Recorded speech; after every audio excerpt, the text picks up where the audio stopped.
Have you ever felt the strange smallness that comes from standing inside a crowd? The sensation that your voice gets quieter the more people there are? That the bright edges of who you are blur into the gray of consensus? Perhaps it occurs during work meetings, where agreement feels safer than voicing something risky. Perhaps it's during a family meal, where habit silences honest conversations. Maybe it's in the quiet of social media, where trends seem to overpower nuance into neat, repeatable patterns. In those moments, it's easy to wonder, is individuality a luxury we can no longer afford? Or has the very idea of being oneself become a quiet rebellion? If that question has ever landed in your chest, the wild has an answer worth listening to. Not a sermon, not an instruction manual, but a mirror held up in living motion, where creatures who depend on groups to survive nonetheless keep distinct selves, roles, and voices. Today we'll travel across 3 different worlds: the sunburnt plains and thornbush of Africa, the cold pulse of northern seas, and the sweeping grasslands of North America, to learn from 3 social animals who show us how to belong without losing ourselves: African wild dogs, orcapods, and bison herds. Their lives are arguments for ways of relating that hold both the collective and the individual as sacred. Let's listen. African wild dogs, the geometry of belonging. Imagine the open grassland in the soft, fevered light of late afternoon. A band of African wild dogs moves with a strange, contagious energy, eyes bright, ears tuned like satellite dishes. They run together, rest together, and share their days with a rhythm that belongs to the group as much as to each animal. Yet inside that rhythm, every dog keeps a particular place and voice. Some are playful instigators who spark joy and shake lethargy out of the pack. Some are cautious scouts who pause at the edge of a clearing and read the wind.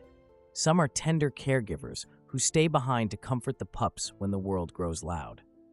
The lesson these dogs offer is subtle. Belonging is not a smothering of difference, but a framework that lets difference be useful.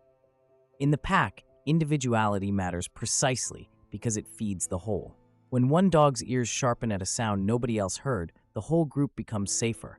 When another refuses to rush into chaos, its restraint can save energy for everyone. Leadership here is not a pedestal, but a circulation. Decisions are shared, roles rotate, and authority flows where it is most needed in the moment. Think about your own circles. How often do we mistake conformity for unity, or assume that silence equals consent? Wild dogs model a different logic. They sculpt a social life where each person's small, particular gifts matter. The pack thrives because each member is allowed and expected to be an agent, not just a follower.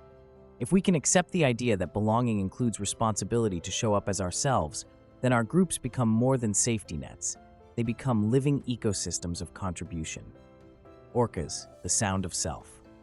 Now cross a continent and descend into the dark, luminous world of the sea, where orcapods move like a family's breath across the water. These are animals whose identity is woven into sound. Each pod carries its own dialect of calls and whistles, acoustic signatures passed from one generation to the next, like a language that preserves memory. Within that language, individuals have roles that are recognized and rehearsed. There are mothers who guide from experience, elders who carry maps of migrations and the stories of weathered seasons, and youthful ones who test new maneuvers and teach the elders in return. What stands out in Orca society is how culture and individuality coexist. A pod's dialect gives a sense of belonging, a shared grammar of life, while individual calls and behaviors mark out a unique personality. The matriarch's steady decisions matter because everyone within the pod trusts her history. The juvenile's improvisations matter because they refresh the group's repertoire. You can hear it in the way a pod hunts with a choreography that looks effortless. You can feel it in the way an elder's presence smooths risk. For us, orcas remind us that identity is not a solitary artifact. Our voices become most alive when they are heard inside a shared language, when family, team, or community learns the cadences that make our contributions legible and valued. That does not mean assimilating until you are indistinguishable, but learning a common grammar so your distinct sentence is heard. Culture grounded in listening preserves who we are, and in return, our particular ways of being feed the culture with new meaning. Bison, individual will in the sweep of the herd. Turn now to the rolling prairies and imagine a herd of bison moving in a long, low wave. At first glance, the herd is a single instrument, massive, rhythmic, unstoppable. Yet step closer and you'll see how each animal negotiates its own life within that movement. There are bold individuals who take the lead across unfamiliar ground and cautious ones who hold the line, steadying the group's pace. Old bulls with scarred skin mark boundaries and remember water. Younger animals test new paths and on occasion shift the herd's direction altogether. There is conflict, yes, but it's part of the herd's dance. Not chaos, but a conversation in motion. Bison show us that individuality in a large group can be a kind of moral courage. When someone deviates from the procession to try a different pasture, the result is not always calamity. Sometimes it is discovery. The herd learns to absorb and adapt. In human terms, the bison model invites us to hold space for dissenting steps, those departures from the habitual trail that create new possibilities. It suggests a communal temperament that tolerates and even depends on difference as the engine of adaptation. When we watch bison, we can see how healthy groups are elastic. They have enough structure to provide continuity and enough flexibility to welcome the individual who insists on testing a new way. The lesson is not that conformity is bad or that individuality is always heroic. It is that the most resilient communities keep both in play, a steady drumbeat of shared purpose and the improvisations that renew it. Across the grassland, the sea, and the prairie, a theme appears. Not an argument against the collective, nor a manifesto for solitary genius, but a portrait of how individuality and togetherness can nourish one another. African wild dogs teach us that belonging is strengthened when every member's particular strengths are honored and circulated. Orcas show that culture flourishes when it offers a shared voice and hears the distinct notes in it. Bison reveal that the courage to step away from the line can refresh and sometimes redirect the whole. These are not exotic prescriptions. They are quiet mechanics for everyday life. When teams rotate responsibilities rather than crown one leader, you invite multiple talents into the conversation. When families learn the idioms of how someone speaks, how they love, how they claim space, you allow personal differences to be gifts instead of irritants. When communities make room for experiment, dissent, and new ways of moving, they build resilience. Pause for a moment and let those images settle. The wild dog's shifting roles, the orca's dialect, the bison's hesitant explorer. Think of a time you silenced yourself to keep the peace, or a moment you held your tongue because you feared your idea would be dismissed. Maybe you remember stepping out and feeling the sting of resistance. Each of those episodes contains a lesson, and none of them are fixed. Ask yourself, where in my life have I worn a particular role so long that I forgot the contours of my own voice? Where have I deferred my impulse to explore because the herd's rhythm felt safer? Where could my uniqueness, if invited in, enrich the pattern we share?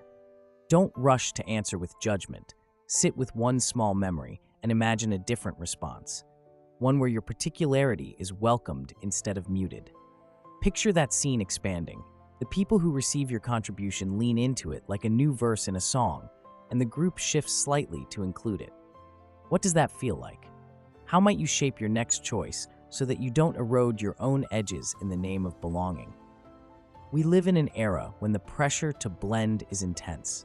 Algorithms pamper the agreeable, organizations reward repeatability, and anxiety makes safety seem synonymous with sameness. Yet the animal world shows a truer economy. The health of a social system often depends on the very differences we fear. A pack is alive because each dog carries a melody that the others do not. A pod is wise because it stores memory and experiments anew. A herd endures because it can bend without breaking when a single member nudges it toward a better pasture. So if you leave this conversation with one practical thread to hold, let it be this: belonging that costs you your voice is not belonging at all. The kind of community that sustains life invites you to arrive as a whole person with your stubborn edges and private genius, and then learns to make room. It does not demand that you morph into a mirror of others. It asks only that you show up, and that the group in turn builds structures, rituals, listening habits, rotating responsibilities that keep space for difference. When your team practices rotating roles, It cultivates plural leadership. When your family adopts simple rituals to hear each other's perspectives, it converts misunderstanding into empathy. When your community tolerates experiments and honors those who try different paths, it becomes a place of discovery rather than a museum of habit. The wild does not romanticize individuality. It does not pretend every departure yields gold. But it shows us something steadier, the slow, patient craft of making room. African wild dogs, orcas, and bison do not separate the self from the social. They compose with both. They remind us that to belong is not to be erased, and to be individual is not to be isolated. So the next time you feel yourself tilting toward anonymity in a crowd, remember the pack that rotates its watch, the pod that sings in dialects, and the herd that bends, then reforms. Bring your voice, not as a demand, but as a gift. Listen to the grammar of the group so your contribution lands.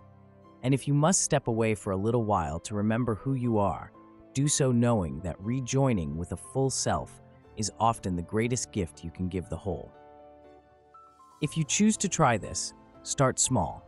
Name one habit you will change so your voice can be heard.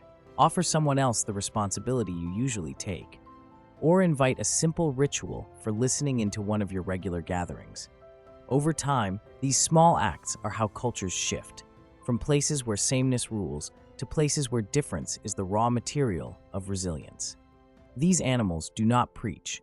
They demonstrate, day after day, a practical tenderness toward life that balances us between the pull to belong and the call to be ourselves.